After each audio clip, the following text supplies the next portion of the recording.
बिस्मिल्लाहिर्रहमानिर्रहीम अस्सलाम वालेकुम जी। Today's our topic of discussion is aerosol and their effect. तो आज हम डिस्कस करने जा रहे हैं एरोसोल और उनके effect on environment and our atmosphere. तो चलिए स्टार्ट करते हैं। इट्स कैमल वीडियो चल मोहम्मद आजम जावेद। तो एरोसोल एंड देयर इफ़ेक्ट्स, सबसे पहले डेफिनेशन देखेंगे कि एरोसोल हैं क्या। एरोसोल जो है हमारी एयर में कुछ सस्पेंडेड पार्टिकल्स हैं, किस चीज़ के, लिक्विड ड्रॉपलेट्स के, हमारी एयर में, एटमॉस्फेयर में या किसी दूसरी गैसेस में। तो एरोसोल की डेफिनेशन यही होगी कि an aerosol is a suspension of fine solid particle और लिक्विड ड्रॉपलेट इन एयर और अनदर गैस। तो एरोसोल जो है ये फाइन सस्पेंडेड पार्टिकल हैं हमारे एयर में या किसी दूसरी गैसेस में, तो उन्हें हम कहते हैं एरोसोल्स। एरोसोल्स दो तरह के हो सकते हैं, या तो नेचुरल हैं या एंथ्रोपोजेनिक। एंथ्रोपोजेनिक मतलब आर्टिफिशली जो इन्वायरमेंट में हमारी वजह से या किसी और ज़राए से बन गए हैं नेचुरल सोर्सेज के अलावा। Examples of natural aerosols are fog, mist, dust, forest exudates and gas, और उसके बाद steam. Types of aerosol and classification की अगर बात करें तो ये थोड़ा सा कम्प्लेक्स हो जाएगा। यहाँ पर aerosols can be classified in two types based on many factors. Classification और टाइप्स जो हैं काफ़ी सारे फैक्टर्स हैं जिनकी बेसिस पर हम इनकी करते हैं। जो मेजर है वो तो हमने देख लिया है, नेचुरल हो सकते हैं या एंथ्रोपोजेनिक हो सकते हैं, बाई साइज हो सकते हैं, बाई सोर्स हो सकते हैं, और कैटेगराइज एज सेकेंडरी और प्राइमरी हमने यहाँ पर देखा। चलिए स्टार्ट लेते हैं यहाँ यहीं से क्लासिफिकेशन की टाइप से। तो दे can be classified based on the size of airborne particles, यानी कि साइज की बेस पर क्लासिफाई किए जा सकते हैं या सोर्स की बेस पर, आइदर नेचुरल है या एंथ्रोपोजेनिक यानी आर्टिफिशियल है। तो उसके बाद अगर कैटेगरी की बात करें, they can be categorised as primary हो सकते हैं delivered into the atmosphere directly, और सेकेंडरी हो सकते हैं that can be delivered into the atmosphere after reaction with many substances. तो ये हो गए सेकेंडरी। इसके बाद 5 most common classifications of aerosols are: dust हो सकते हैं, फ्यूम हो सकता है, मिस्ट, स्मोक, फोग वगैरह। तो ये आप देख लेंगे यहाँ पर। इसके बाद size of aerosols, rain drops and cloud droplets. Size की यहाँ पर बात करें तो साइज इनका 5 to 10 माइक्रोमीटर इन डायमीटर है, where as 5 micrometre are term aerosols. Aerosols के साइज की यहाँ पर बात की तो वो कह रहा है 5 से 10 माइक्रोमीटर इन डायमीटर हो सकता है, लेकिन जो 5 माइक्रोमीटर हैं वो एरोसोल कहलाएंगे। मेन एरोसोल सोर्स जो हैं वो नेचुरल हैं या एंथ्रोपोजेनिक हैं। यहाँ पर अगर एंथ्रोपोजेनिक की बात करें तो the main sources of anthropogenic particular matter in the atmosphere is the industrial areas जो है वो एंथ्रोपोजेनिक सोर्सेज में आते हैं, यानी कि आर्टिफिशियल सोर्सेज में। और उसके बाद ट्रैफिक है, ट्रैफिक से किस तरह जो है एरोसोल्स बन रहे हैं वो यहाँ पर आप देख लें कि रोड सर्विस एब्रेशन है, ब्रेक एंड टायर वेयर, यानी कि जो भी ऑर्गेनिक मैटर रोड्स पर जो है टायर की फ्रिक्शन की वजह से आ रहा है उसे हम वो डायरेक्टली और इनडायरेक्टली इनकॉर्पोरेट कर रहा है एंथ्रोपोजेनिक सोर्सेज ऑफ एरोसोल्स में। उसके बाद बिल्डिंग मटेरियल या कंस्ट्रक्शन मटेरियल की बात करें यहाँ पर। उसके बाद जो है घरों से निकलने वाला, चिमनियों से धुआं वगैरह, उसकी बात कर रहा है, या biomass burning in the emission due to various farming activities. उसके बाद नेचुरल सोर्सेज की अगर बात करें तो नेचुरल सोर्सेज में particular matter we may mention the seas and oceans, desert, soil, volcanoes, vegetation, wild fires and lightning. यहाँ पे सबसे पहले बात की सीज या ओशन की। ओशन पर क्या होता है कि ओशन पर सेचुरेशन होती है, बहुत ज़्यादा वेपोरेशन हो रही होती है, तो साइडों से जो भी इन्वायरमेंट एफ्लुएंट्स हैं वो उसके साथ इनकॉर्पोरेट होकर वो हेल्पफुल होते हैं किस चीज़ में, इन दी फॉर्मेशन ऑफ एरोसोल। उसके बाद डेजर्ट की बात की, डेजर्ट में बहुत ज़्यादा हीट होती है, तो यहाँ पर क्या होगा, डेजर्ट में बहुत ज़्यादा सैंड्स वगैरह भी होती हैं, तो हाँ एयर में रिएक्शन हो सकते हैं काफ़ी सारे। अगर थोड़ी बहुत सैचुरेशन हुई तो वो डस्ट पार्टिकल उसमें शामिल होके। उसके बाद सॉइल भी इनकॉर्पोरेट करती है, वॉल्केनोज हैं, वेजिटेशंस वगैरह, वाइल्ड फायर और लाइटनिंग वगैरह।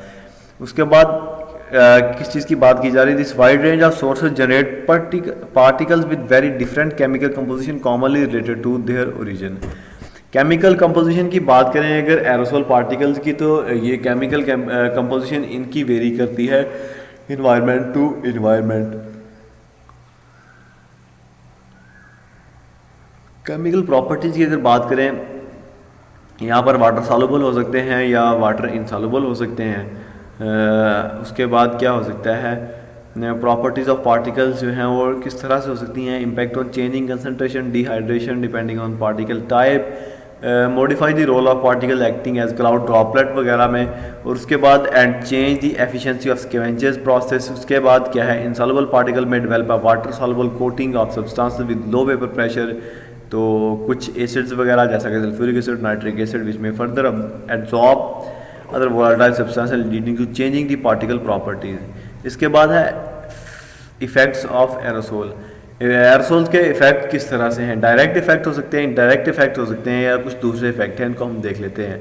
डायरेक्ट इफेक्ट में क्या आता है कि सोलर रेडिएशंस जो हैं वो स्कैटर होती हैं इन एटमॉस्फेयर। तो ग्राउंड तक पहुंचते पहुंचते क्या होता है, air temperature and planetary boundary layer height के जब स्कैटर होती हैं तो इनकी वजह से एरोसोल जब हमारे इन्वायरमेंट में मौजूद होंगे तो ऊपर से सन रेज आ रही हैं, वो लाइट की रेडिएशंस वो स्कैटर होंगी। स्कैटर होने के बाद उनका टेम्परेचर जो है हमारे एटमॉस्फेयर का वो बढ़ सकता है। ये डायरेक्ट इफेक्ट हो गया। स्कैटरिंग की वजह से टेम्परेचर बढ़ेगा, वो रेज जब तक पहुंचेंगी यहाँ तक हमारी अर्थ की लेयर तक, तो एक तो पहुँचते पहुँचते उनकी जो है हीट कम हो जाएगी, दूसरा हमारे एटमॉस्फेयर की जो है टेम्परेचर वो काफ़ी ज़्यादा हाई हो जाएगा। इसके बाद इनडायरेक्ट इफेक्ट की अगर बात करें, the indirect effect of aerosols include their impact on cloud. Microphysics की बात कर रहा है कि इनडायरेक्ट इफेक्ट जो है बादलों पर है।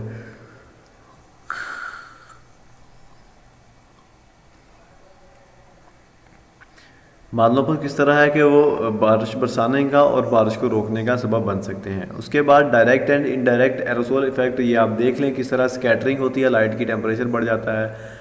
और उसके बाद सेमी डायरेक्ट एरोसोल इफेक्ट की बात कर रहा है यहाँ पर। अगर यहाँ पर देखें तो सेमी डायरेक्ट एरोसोल इफेक्ट में सेमी डायरेक्ट इसे क्यों कह रहा है, effect on process by which dark coloured aerosol particles, कुछ एरोसोल के पार्टिकल्स जो हैं वो डार्क इन कलर होते हैं, ऊपर से सनलाइट आ रही है तो वो आके जैसे ही उन पर पड़ती है तो लाइट अब्जॉर्ब करते हैं और एटमॉस्फेयर का टेम्परेचर इंक्रीज करने में टेक पार्ट करते हैं। उसके बाद है दूसरे इफेक्ट में health impacts of aerosol consist of बहुत शॉर्ट टर्म हो सकते हैं, जिनमें एस्थमा है, ब्रोंकाइटिस है, ये डिजीज़ हैं दोनों, ये सांस की बीमारियों की बात की जाए। लॉन्ग टर्म क्रोनिक इरिटेशन में इन्फ्लेमेशन रिस्पायरेटरी ट्रैक डिस्टर्ब हो सकता है या कैंसर काजिंग हो सकते हैं। उसके बाद एरोसोल इन्फ्लुएंस ऑन क्लाइमेट की बात करें तो दो प्राइमरी वेज हैं, by changing the amount of heat that gets in और आउट ऑफ एटमॉस्फेयर और by affecting the way cloud form, बादल फार्मेशन में और टेम्परेचर बढ़ने में। उसके बाद some aerosol like many kinds of dust from ground up rocks are light coloured and even a little bit reflective. उसके बाद aerosol particle affect the earth climate, के ज़मीन का जो है माहौल उसको डिस्टर्ब करते हैं, आबो हवा को डिस्टर्ब करते हैं by acting as seeds on which cloud form. तो more aerosol particle can lead to more but smaller cloud droplets, this में reduce the rain that falls from that cloud. Aerosol particles also shape the climate as they circulate the atmosphere. तो वो आपके सारे का सारा atmosphere define करेंगे aerosol particle और उनकी concentration. Aerosols that mainly scatter solar radiation have cooling effect by enhancing the total reflected solar radiation from the earth. Strongly absorbing aerosols have warming effect. वो कह रहा है जो ऐसे एरोसोल जो कि स्कैटर कर रहे हैं लाइट को, वो कूलिंग इफेक्ट प्रोड्यूस करते हैं, जबकि जो दूसरे हैं जो कि अब्जॉर्ब कर रहे हैं सोलर रेडिएशन को, वो वार्मिंग इफेक्ट पैदा करते हैं, यानी कि टेम्परेचर अर्थ का बढ़ा रहे हैं। तो ये था हमारा आज का टॉपिक एरोसोल्स। होपफुली समझ भी आया होगा और इजी भी रहा होगा। अब तक के लिए इतना ही। ओके, अल्लाह हाफिज़।